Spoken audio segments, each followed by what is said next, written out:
Bonjour et bienvenue à Vie de foi. Cette semaine, nous parlons de leadership ministériel, leadership dans votre entreprise, peu importe le type de leadership, nous visons la croissance cette semaine. En fait, lundi, nous avons parlé de la croissance dans votre leadership. On a déterminé que nous sommes tous appelés au leadership, peu importe le type de leadership. Nous sommes tous appelés à influencer les gens. Dans notre émission hier, on a parlé en fait comment on devrait valoriser et maximiser notre temps, parce que notre temps, en fait, c'est la ressource la plus précieuse que nous avons. On a expliqué en fait qu'on peut dépenser de l'argent et on peut regagner de l'argent, mais on ne peut pas regagner du temps. Une fois qu'on a dépensé notre temps, bien, si on a mal investi notre temps, bien, ce temps-là est perdu. Par contre, on peut investir notre temps dans le royaume de Dieu et voir vraiment le royaume de Dieu avancer. Donc, on a vu des choses importantes. On a terminé hier avec certains points qu'on veut poursuivre aujourd'hui pour finalement arriver dans notre thème du jour. On va parler en fait de notre culture ministérielle et comment définir cette culture et pourquoi on a besoin de définir notre culture ministérielle. Mais je veux vous rappeler, cette série n'est pas simplement pour les pasteurs ou pour les gens dans le ministère, mais cette série, en fait, s'adresse à toute personne qui aspire au leadership, que ce soit dans le monde des affaires, dans votre entreprise, bref, dans votre carrière. Dieu vous appelle au leadership et les principes qu'on enseigne cette semaine s'appliquent à tous les niveaux possibles. Donc, c'est des choses vraiment importantes qu'on veut entendre, comprendre et adopter dans notre vie afin de glorifier le Seigneur, peu importe le niveau ou peu importe même la dimension d'influence qu'on peut avoir. Donc, gloire à Dieu pour ça. Donc, aujourd'hui, on va parler de notre culture ministérielle. Mais juste avant, on va faire un petit retour sur les choses qu'on a vues hier. Et je veux aussi vous rappeler qu'on offre une formation en leadership, en fait même un certificat en leadership ministériel. Si vous vous inscrivez au Collège Intégrité, en fait, c'est une formation pratique que j'ai démarrée en 2016. J'avais vraiment à cœur de former des leaders. Donc, on a démarré le Collège Intégrité et c'est tout à fait gratuit. Vous vous exposez à des vidéos. Donc, après les vidéos, il y a des questions d'examen. Et après tout ça, bien, gloire à Dieu, vous pouvez même recevoir un certificat. Si vous dites, bien, est-ce que c'est très, très cher? La seule chose que ça va vous coûter, c'est votre temps. La chose la plus précieuse que vous avez. Mais j'avais vraiment à cœur de faire ou offrir cette formation pratique dans le leadership à toutes les personnes intéressées parce que mon cœur, en fait, c'est de voir beaucoup de leaders dans la francophonie, des leaders qui vont se lever et qui vont glorifier le Seigneur dans leur église, dans leur ministère, dans leur entreprise. Peu importe, cette formation, elle est gratuite, gloire à Dieu. Et je dis merci Seigneur pour ça. Et je veux juste aussi vous dire un peu, on peut mettre à l'écran les thèmes qu'on aborde. Vous allez voir bien certainement, on va avoir l'introduction dans le Collège Intégrité. Ensuite, je vais parler de l'éthique ministérielle, la promotion ministérielle, la rébellion avec le prophète Jérémie Sourdril, votre entourage, le ministère médiatique, la loyauté avec pasteur Annabelle Sourdril, la prédication, comment prêcher, comment préparer un message, la relation d'aide dans l'onction, la maturité spirituelle, les ordonnances et les cérémonies. Bon, ça, c'est vraiment un cours pour les pasteurs sur comment faire des funérailles, la consécration d'enfants, les mariages, bien sûr, et comment démarrer une église locale. Aussi, je veux mentionner pour la session ou le module sur les médias, nous recevons le pasteur Michael Lebeau aussi, qui fait partie de cette formation. Donc, gloire à Dieu pour cette formation, le Collège Intégrité, tout à fait gratuit. La seule chose que vous avez besoin de faire, c'est vous inscrire en visitant le site web collègeintégrité.com. OK, aujourd'hui, on fait un retour sur ce qu'on a vu hier. Donc, on veut valoriser et maximiser notre temps. Notre temps est précieux. Et si on valorise vraiment notre temps, ce qu'on va faire, on va identifier nos valeurs. On va identifier nos valeurs et planifier notre vie autour de ces valeurs. J'ai mentionné hier que je valorise ma relation avec Dieu premièrement. Donc, je vais bâtir ma vie autour de ma relation avec Dieu, c'est-à-dire je vais passer du temps avec Dieu premièrement et je ne vais pas me laisser bombarder par plein de choses extérieures qui vont m'empêcher d'honorer mes valeurs. La chose la plus importante, la chose que je valorise le plus, c'est ma relation avec Dieu. Et je vous invite aussi à adopter cette même valeur parce que, gloire à Dieu, Dieu devrait toujours être numéro 1 selon Matthieu 6, verset 33. Aujourd'hui, on poursuit toujours en parlant de notre budget, si on veut notre budget au niveau de notre temps. Troisième chose qu'on veut faire, on veut fixer des délais fictifs. Donc, fixer des délais fictifs afin de maximiser notre productivité. Vous allez dire, OK, mais qu'est-ce que tu veux dire par ça? Je vais vous l'expliquer. Par exemple, en fait, lundi qui arrive, je m'en vais au Texas. Je m'en vais une semaine dans une retraite pour pasteur au Texas. Donc, ce que vous allez comprendre, c'est que cette semaine, j'ai dû faire 2 semaines de travail dans l'espace d'une seule. OK? Donc, j'ai dû maximiser mon temps. Comment faire? Je vais vous dire comment vous pouvez faire. Donc, comment puis-je arriver à faire 2 semaines de travail dans l'espace d'une seule semaine? Bien, je dois prioriser ce qui compte vraiment. Je priorise dans mon temps, mon emploi du temps, ce que je valorise vraiment, ce qui compte vraiment. Je me décide rapidement aussi sur certaines choses. Typiquement, je vous dis de ne pas prendre des décisions trop rapides, là, dans le sens, on ne veut pas se précipiter dans des choses sans consulter Dieu, mais pour des petites décisions, OK, d'une semaine, on peut prendre des décisions qui sont assez rapides parfois. OK? Donc, on veut être équilibré dans ce que je vous dis. Je me décide rapidement plutôt que de laisser traîner mes décisions indéfiniment. Un jour, je vais faire ceci ou faire cela. Il y a des choses, des fois, dans l'espace d'une semaine, OK, je peux me décider très rapidement, on fait ça ou on ne fait pas ça. Et je délègue ce que je peux. Amen. Donc, il y a une responsabilité que je fais typiquement. Cette fois-là, je vais appeler quelqu'un, je vais dire, est-ce que tu peux m'aider? Est-ce que je peux te déléguer cette tâche? Gloire à Dieu. Donc, je délègue ce que je peux, à qui je peux. Amen. Et je supprime ce qui n'est pas si important au final. OK? Donc, si telle chose, j'aurais fait ça, mais puisque je n'ai pas le temps, ou j'ai le temps, mais je choisis de ne pas l'utiliser pour ça, j'ai choisi que j'étais pour prendre du temps pour me ressourcer dans une conférence de pasteur au Texas, par exemple. Bien, j'ai choisi que ce temps que j'ai, je vais l'utiliser pour moi-même, pour me bâtir. Parce que si je ne me bâtis pas, bien, est-ce que je peux aider à bâtir mon frère et ma sœur? Non, parce que si je suis vide, je ne pourrai rien donner. Donc, c'est important. Je valorise mon temps et comment je vais l'utiliser. Donc, je vous donne ça pour vous illustrer, en fait, qu'on peut fixer des délais fictifs dans la vie en vous illustrant, en fait, que j'ai un vrai délai dans le naturel cette semaine en vous parlant du Texas. Mais si vous n'avez pas un voyage au Texas, mais vous voulez travailler en équipe, ce que vous pouvez dire à votre équipe, en fait, dimanche prochain, on se retrouve dans une classe ou peu importe, vous donnez un rendez-vous à votre équipe et vous dites, par exemple, dimanche prochain, on fait un retour sur ce qu'on a discuté aujourd'hui et vous allez me faire un rapport sur les décisions qu'on a pu prendre ensemble aujourd'hui et là, on va discuter un peu du résultat. Bref, vous fixez des rendez-vous, vous fixez des délais pour accomplir des tâches.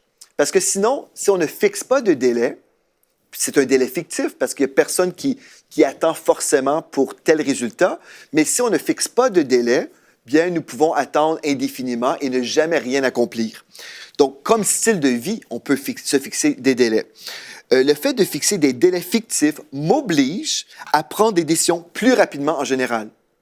OK? Donc, je peux même fixer des délais dans ma propre journée. Par exemple, aujourd'hui, je dois faire telle chose. Je veux atteindre certains objectifs. Donc, pour moi, aujourd'hui, c'est déjà dans mon délai que certaines choses doivent être accomplies aujourd'hui. Je chasse la procrastination de ma vie. Les gens qui tournent en rond, qui ont du mal à avancer, c'est des gens qui sont toujours en train de remettre à plus tard ce qu'ils pourraient faire aujourd'hui.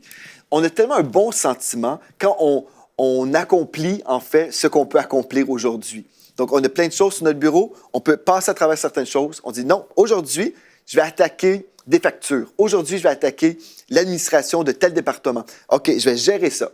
Et puis, finalement, voilà, c'est fait. Alléluia, gloire à Dieu.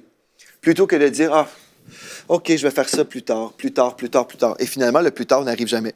Mes équipiers sont aussi plus motivés car nous sommes redevables l'un envers l'autre. OK? Donc, par exemple, si vous avez dit, OK, dimanche prochain, on se rencontre, on fait un retour sur ce qu'on a discuté aujourd'hui, on fait un retour, donc les gens dans l'équipe seront plus motivés à performer, à accomplir leurs tâches. Pourquoi? Parce qu'ils savent qu'il y a un rendez-vous dimanche prochain où on doit faire un retour. Mais si on n'a pas de rendez-vous, on ne s'est jamais fixé de délai, bref, on a dit on devrait faire des choses et le devrait ne se réalise pas. Oui, on devrait faire telle chose. Oui, un jour, mais le jour n'arrive jamais.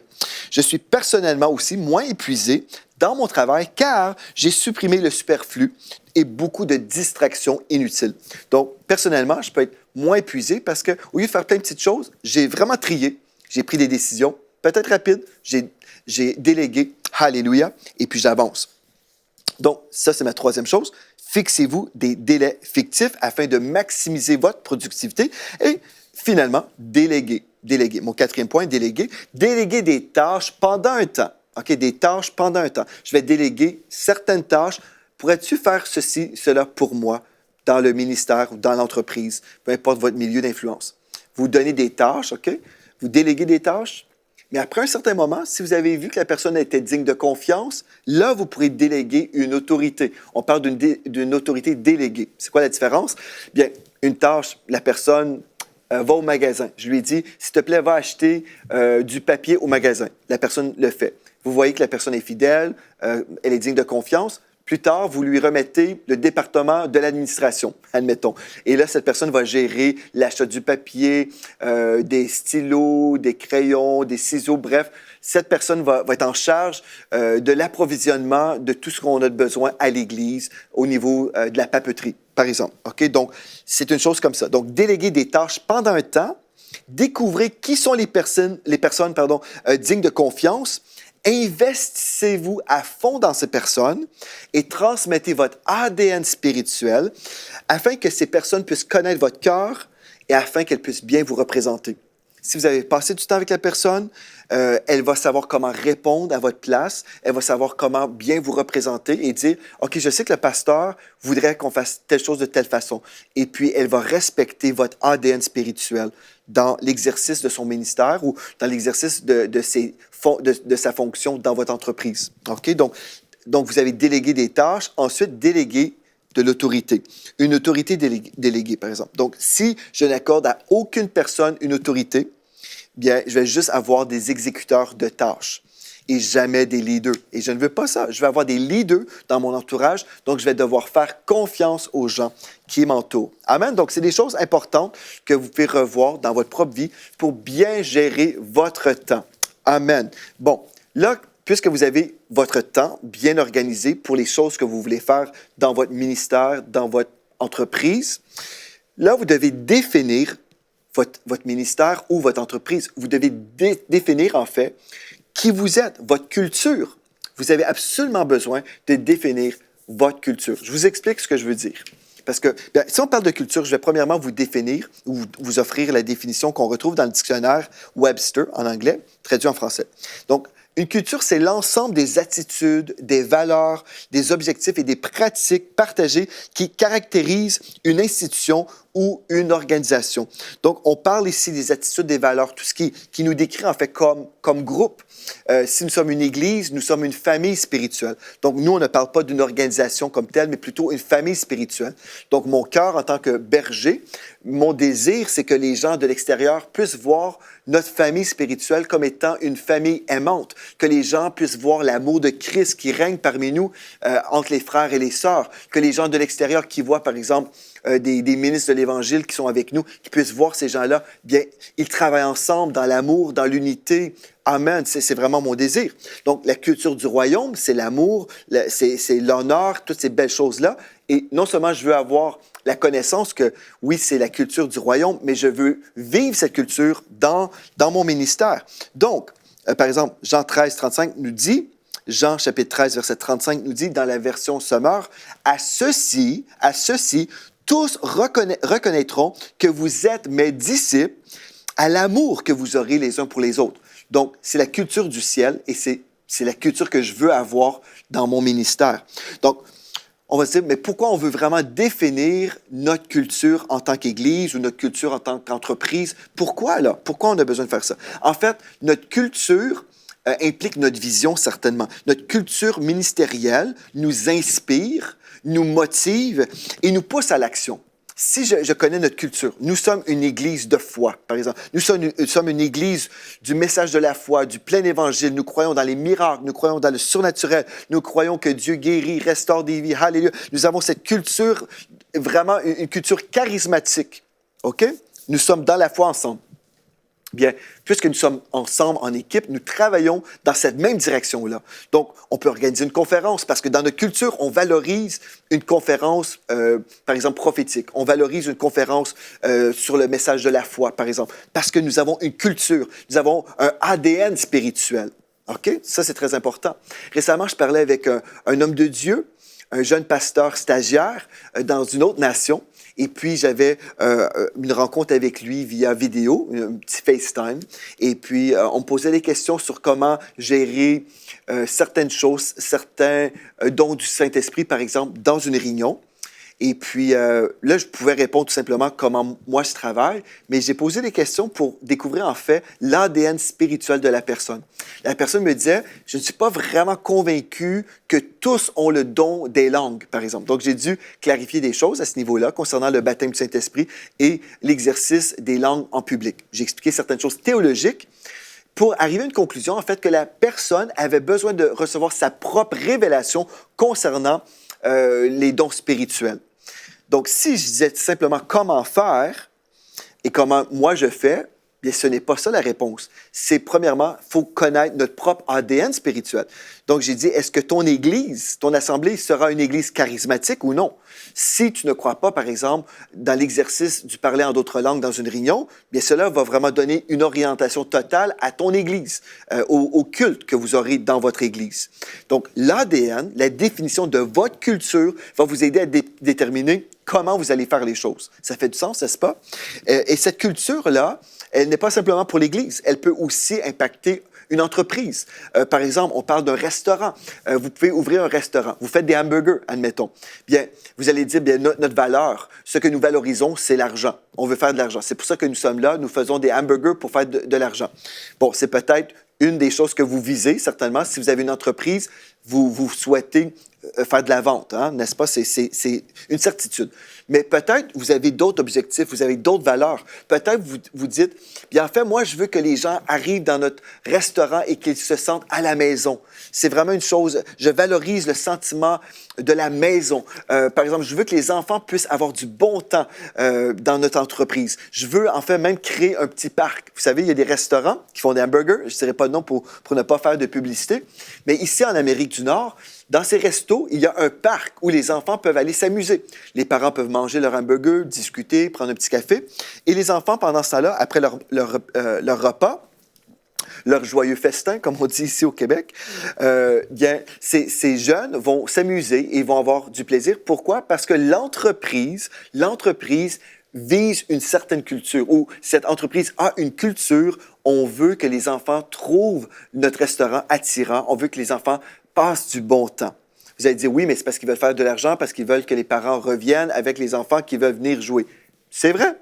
Donc, ils vont atteindre plus qu'une valeur. Ils vont pouvoir, oui, atteindre leur valeur de faire de l'argent, mais aussi, ils vont vraiment pouvoir dire, nous, ce qu'on veut, c'est que les enfants aient du bon temps dans notre entreprise. Donc, vous comprenez? Donc une valeur n'est pas forcément contre l'autre. Donc, on peut viser et valoriser plusieurs choses. Donc, nos valeurs, rattachées toujours à notre vision, nos valeurs fortes et claires vont attirer les bonnes personnes parmi nous. Par exemple, dans notre Église, depuis des années, j'ai prêché que ce qu'on veut, en fait, c'est transformer le climat spirituel de la francophonie par le biais des médias. On veut prêcher le message de la foi dans les nations pour changer des mentalités. Donc, c'est transformer le climat spirituel de la francophonie. Donc, ça, c'est vraiment notre vision par le biais des médias. C'était la vision au départ. Bon, OK. Quelqu'un qui arrive chez nous, dans notre Église, par exemple, et qui n'aime pas les francophones, bien, cette personne-là peut être justement éliminée. Donc, notre vision, notre ADN spirituel peut, en fait, éloigner ou éliminer une personne parmi nous. Amen. Donc, elle va attirer les bonnes personnes. Je pense, par exemple, à Pasteur Yvan, qui fait partie de notre équipe. Il avait entendu ma vision sur les médias chrétiens et comment je crois que c'est important pour nous d'atteindre le peuple francophone par le biais des médias. Et puis, il était dans l'Église en visite. Et puis, il était à la recherche d'une église à l'époque. Et puis, il a entendu mon message. Et puis, cela a été comme, vraiment, il savait, c'est mon endroit, c'est là où Dieu m'appelle parce qu'il avait aussi ressenti de Dieu. Il avait reçu de Dieu, en fait, l'appel aux médias chrétiens. Donc, il savait absolument, pour lui, c'était dans l'Écriture, dans les médias, sur un site web, mais il avait cette conviction que Dieu l'attirait dans cette maison, l'appelait dans cette maison, parce que l'ADN de la maison ou la culture, c'était sa culture. Donc, nos valeurs fortes et claires vont attirer les bonnes personnes. Ça ne veut pas dire que ceux qui n'ont pas notre vision ne sont pas des bonnes personnes. Je parle ici dans les termes une bonne personne concernant l'appel pour le ministère en question. Donc, nos valeurs fortes et claires attirent des bonnes personnes et éloignent ou éliminent les mauvaises personnes. Je me souviens, une fois, il y avait un frère qui était frustré lorsque je prêchais qu'on devait annoncer le message aux francophones. Il disait, bien moi, je crois qu'on devrait annoncer aussi le message aux anglophones. Et puis, pour moi, c'est une forme de racisme d'avoir une vision pour le peuple francophone. Je lui ai dit, en fait, le fait d'avoir une vision pour le peuple francophone, ce n'est pas une vision contre les anglophones. Ce n'est pas ceci aux anglophones. Ce n'est pas la vision. C'est que Dieu ne nous a pas donné un appel précis pour les anglophones. Notre appel, c'est pour le peuple francophone. Que Dieu bénisse les anglophones. Et nous soutenons financièrement même certains ministères anglophones. Donc, nous sommes d'accord et pour l'évangélisation des anglophones, des Chinois, tout ce que vous voulez.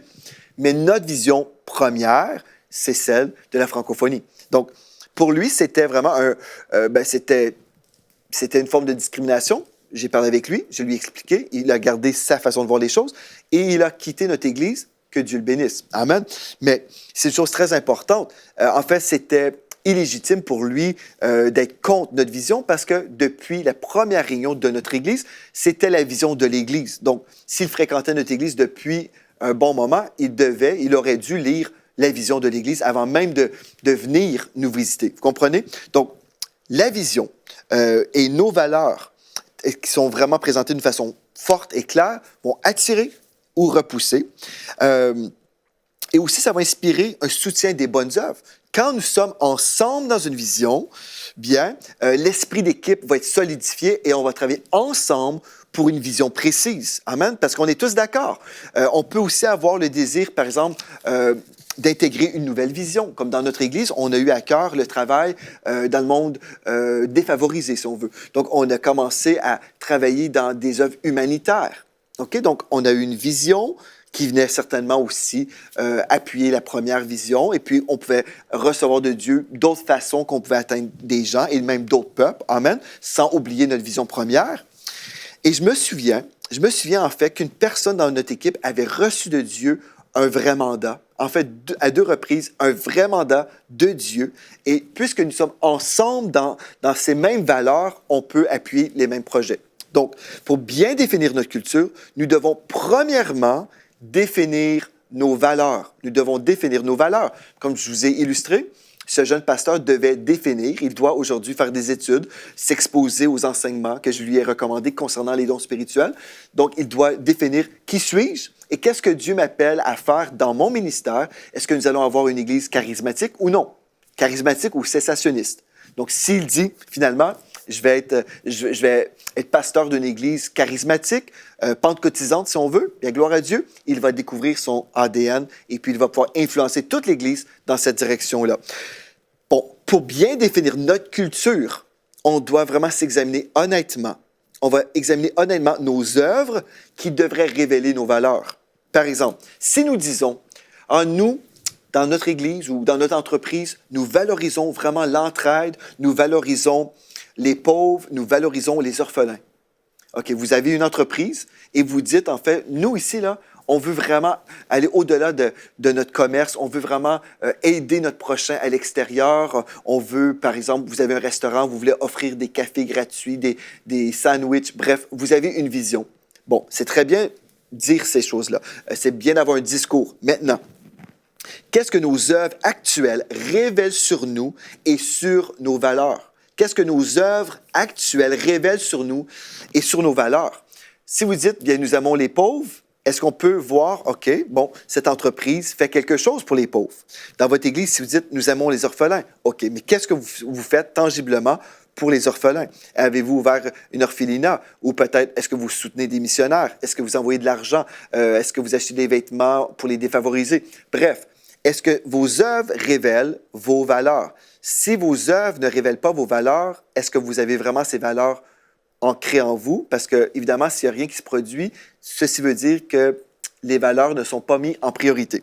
Donc, qu'est-ce qu'on peut voir actuellement dans votre ministère ou votre entreprise qui révèle que ce que vous valorisez est vraiment valorisé chez vous?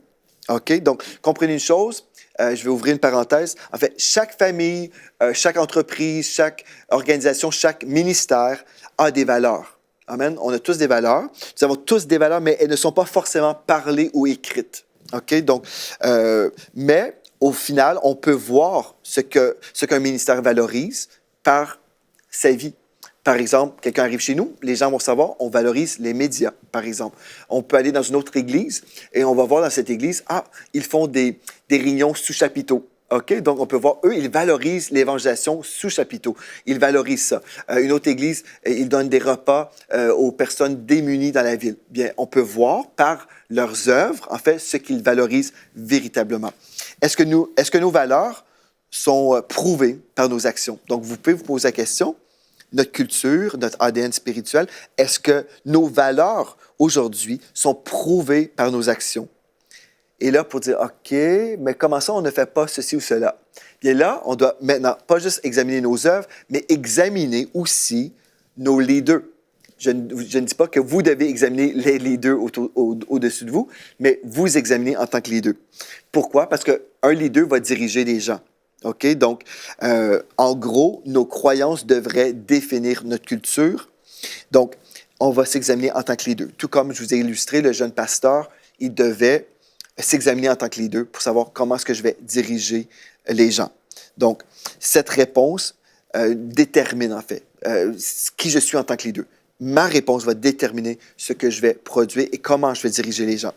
Donc, une fois que je me suis évalué en tant que leader, là, je vais écrire des valeurs précises que j'ai, des valeurs que je chéris absolument. Dans Habakkuk 2.2, vous avez déjà entendu ce texte-là, l'Éternel m'adressa la parole et il dit « Écris la prophétie ou écris la vision, grave-la sur des tables afin qu'on la lise couramment. » Donc, vous avez reçu de Dieu une vision, écrivez-la, qu'on la retrouve sur votre site web, qu'on retrouve la vision de votre église ou de votre commerce dans vos documents, mais qu'on puisse vraiment savoir bien, cette entreprise, ce ministère valorise telle ou telle chose. Donc, pour vous aider à déterminer vos valeurs, mais qu'est-ce que vous aimez passionnément? S'il y a une chose que vous pourriez faire, qu'est-ce que vous aimez passionnément? Votre réponse devrait faire partie de vos valeurs et de votre culture. Amen. Et aussi, vous pouvez vous poser la question, mais qu'est-ce qui vous attriste aujourd'hui? Si vous dites, bien, moi, voir des enfants dans la misère, ça m'attriste. Bien, cela peut vous aider aussi à répondre à votre appel. Vous allez dire, bien, moi, je veux aider mon prochain, je veux démarrer tel ministère. Et en fait, dans notre église, il y a une sœur qui me disait, Pasteur Joël a dit, moi, je veux faire naître de l'espoir dans le cœur des gens. Elle a dit, je veux faire naître l'espoir dans le cœur des gens.